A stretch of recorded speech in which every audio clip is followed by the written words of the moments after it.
Usually, the British Prime Minister doesn't greet tennis players at the airport, but Keir Starmer was there when Alex Eala's plane landed in Birmingham. The 21-year-old Filipina exited the aircraft as the 10 Downing Street procession rolled onto the tarmac. A national leader approaching a tennis star with a bouquet of roses and a message that would leave the tennis world in awe. No news release, no diplomatic etiquette. The envelope beneath the Prime Minister's arm contained an invitation that no athlete had ever received before, even though the Philippine flags were still in bags and Laban Alex's chanting had not yet started. Birmingham Airport, Birmingham, England, May 31, 2026, 8:47. The Prime Minister was waiting when the AMA private plane landed.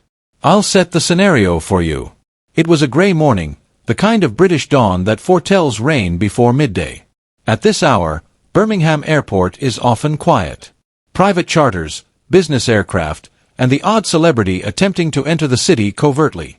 There wasn't much security. There was no press. Nobody had any cause to be observing. Aside from the motorcade. At the edge of the tarmac were 3 black SUVs with government license plates and tinted windows. Their purpose was unknown, their engines were operating, and their occupants were concealed. The airport employees looked at each other. They had already witnessed the arrival of dignitaries. They had witnessed the departure of heads of state, but they had never seen a motorcade waiting for the plane to touch down. The private jet came to a stop, the stairs descended, and Alex Eala, not a diplomat, celebrity, or head of state, was the first passenger to exit the aircraft. The 21-year-old Filipina had just traveled to Birmingham for her first grass court competition of 2026, the Lexus Birmingham Open. She was ranked 37th in the world and had just won 4 of 10 matches in her clay court season after suffering a devastating first-round loss to her friend Eva Jovic at the French Open. Her luggage still had the folded Philippine flags that would soon adorn the Edgbaston Priory Club stands. Laban Alex's chanting had not yet started. Her coaches trailed closely behind her as she entered the tarmac with her mother Risa at her heels. She was exhausted from the travel and already thinking about practice, the tournament, and the grass she had always cherished. She then noticed the motorcade. A man in a dark suit emerged from the lead SUV as its door opened. Not a driver, not a security guard. Starmer, Keir. With a friendly smile and an outstretched hand, the British Prime Minister approached Alex Eala as he crossed the tarmac. Advisors and assistants behind him frantically tried to catch up, their expressions a mix of pride and fear. Starmer took her hand and murmured, "Miss Eala. Greetings from Birmingham. This has been something I've been anticipating." Eala's coaches halted, her mother gasped, and her eyes grew huge. Eala succeeded as Prime Minister. I didn't anticipate it. No one was, Starmer answered. That's the idea. He pointed to the SUVs. Could you please give me a moment? I'd like to talk to you about something that I think will be fascinating. The cameras that weren't intended to be there were here. The press had been leaked by someone. The first pictures had already started to appear on social media by the time Starmer and Eala arrived at the SUVs. The headlines would write themselves. At Birmingham Airport, Prime Minister Starmer welcomes Alex Eala. A Filipina star receives an unexpected visit from a British leader. However, none was aware of the contents of the folder beneath Starmer's arm, and nobody was ready for what would happen next. The black SUVs blended into the early morning traffic as the convoy moved away from the tarmac. With a leather folder on the seat between them, Alex Eala was seated across from the British Prime Minister in the lead car. Allow me to take you inside the discussion that would alter Eila's career path and the lives of other young athletes who would aspire to be like her. The SUV was silent, shielded from Birmingham's awakening cacophony. With their phones ringing and their voices quiet, Starmer's advisors sat in the front seat. With her hands clasped and her lips moving in silent prayer, Risa Eala trailed behind in the car. Eala peered out the window at the passing metropolis. Although she had visited England previously, it had never been like this. Never in a prime ministerial motorcade, never with the head of state seated across from her, observing her with the fervor of a man whose career had been built on calculated risks. I know you're wondering why I'm here, Starmer remarked. Eala looked up at him. I had considered it, Prime Minister. Starmer grinned. I've been following your journey, not just the tennis, the movement, the so-called Eala effect. I've witnessed the tears in Melbourne, the banners in Rome, and the chants in Paris. In a 21-year-old with a racket and a dream, I witnessed a diaspora find its voice. His eyes met hers as he hesitated. One of the biggest Filipino communities in Europe is found in the United Kingdom. This nation is home to more than 200,000 OFWs. They are employed in our houses, hotels, and hospitals. To create better lives, they give up everything: their families, their comfort, and their tranquility. They have also remained invisible for far too long. Eala's throat constricted. Starmer went on, until the flags, until the chants, until the Eala effect made the world see them. He took the folder made of leather. I wanted to tell you this first. Before the WTA, before the reporters, before anybody else. He clicked on the folder. There was an official paper inside, sealed and stamped with the United Kingdom's coat of arms. A program of cultural interaction between the Philippines and the United Kingdom is being established by the British government. Young Filipino athletes will receive scholarships to train in Britain, attend our academies, and participate in our competitions. He moved the paper across the chair. It will also bear your name. Eala's hand shot to her lips. Starmer mentioned the Alex Eala Scholarship, a connection between two countries created by a 21-year-old who refused to give up, a legacy that would outlive any trophy. Before she could stop them, the tears started. I'm at a loss for words, Prime Minister, she muttered. Starmer said, you don't have to say anything.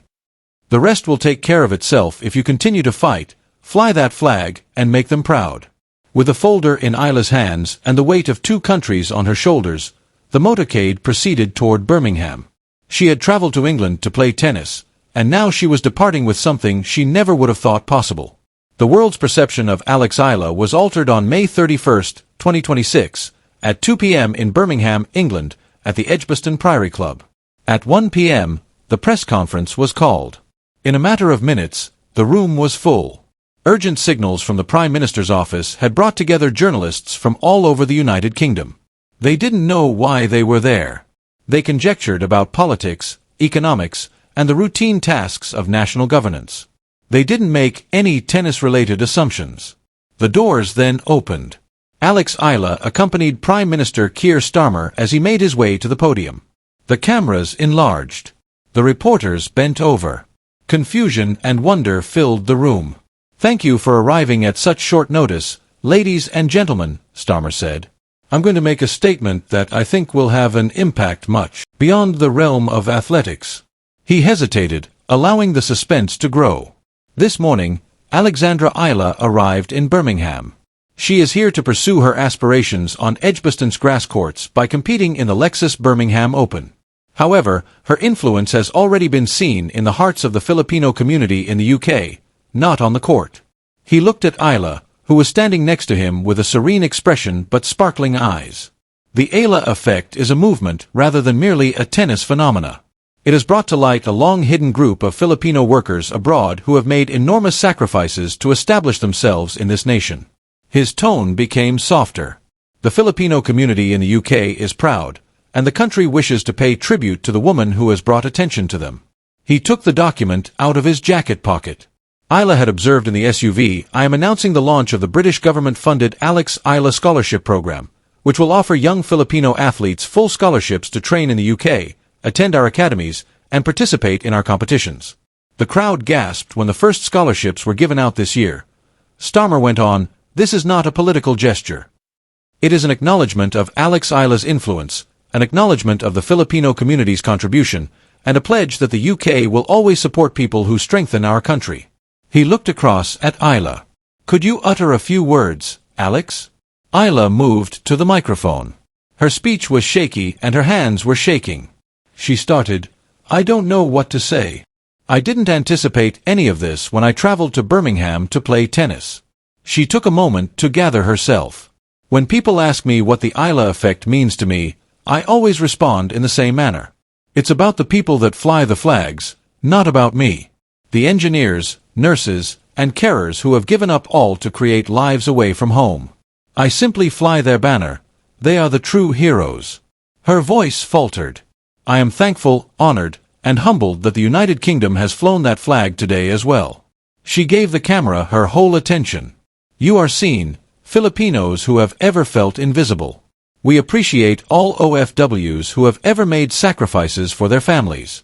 Your aspirations are achievable, young athletes who aspire to greater things. This scholarship is for you, Laban, not for me. The cameras recorded every frame, the journalists dried their eyes, and the audience exploded in cheers. And Alex Eala, a 21-year-old Manila native who has never achieved a Grand Slam, made history by standing at the Edgbaston Priory Club podium. May 31, 2026, Birmingham, England. Edgbaston Priory Club, 3:30 p.m. The pledge made by Keir Starmer and accepted by Alex Eala would reverberate well beyond the tennis club's walls, even though the press conference had concluded and the journalists had left. The room rapidly became empty.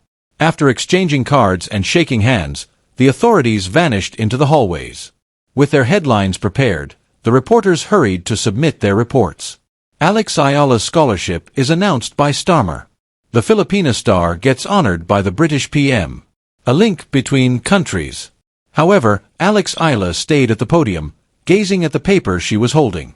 Her name is imprinted in exquisite script next to the phrases, Alex Eala Scholarship Program, on the official decree and the UK seal. Risa, her mother, came over from the side of the room. Her smile was more radiant than the chandeliers above, her cheeks were damp, and her eyes were crimson. You did it, Anak, she muttered. Eala said, We did it, Mama. Together, we completed it. Before the guards walked them gently toward the exit, the cameras captured one more frame of them embracing. The motorcade waited outside. The same black SUVs that had transported them from the airport would now transport them to their hotel, where the Birmingham Open was waiting and the flags and chants were already being practiced. However, something had altered. Alex Eala was more than just a tennis player. She was no longer merely a representation. A scholarship program named after her would transform the lives of young athletes from the Philippines for centuries to come. She served as a link between different countries. She was evidence that the Eala effect was a long-lasting movement rather than a transient phenomenon. Eala peered out the window at Birmingham as the SUV moved away from the Edgbaston Priory Club. The sky was cloudy and the buildings were gray, but the Philippine flags were all over the place. When the tennis is gone, the rankings have faded, and the flags are folded, do you think they will still remember me, Mama? Risa grasped her daughter's hand. They won't remember you because of the awards, the scholarships, the lives you've transformed.